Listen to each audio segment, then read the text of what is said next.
সিপিএলে আবারও সেই সাকিবকেই দেখা গেল, বল হাতে ফিরলেন পুরনো সেই সাকিব আল হাসান।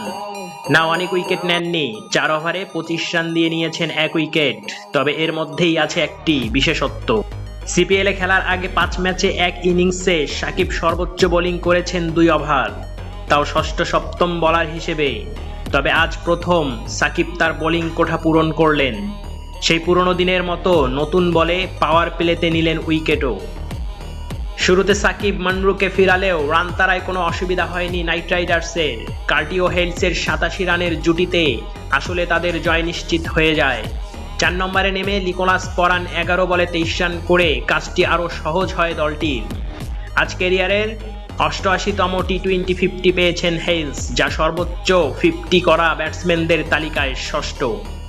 এর আগে ব্যাট হাতে সাকিবের ব্যর্থতা অবশ্য চলছেই। সর্বশেষ ম্যাচটিতে 25 রানের ইনিংসটি বাদ দিলে সাকিব এবারের সিপিএলে সব ম্যাচেই ব্যর্থ হয়েছেন।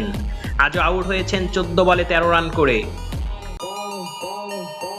চ্যানেলটি সাবস্ক্রাইব করে সাপোর্ট করবেন।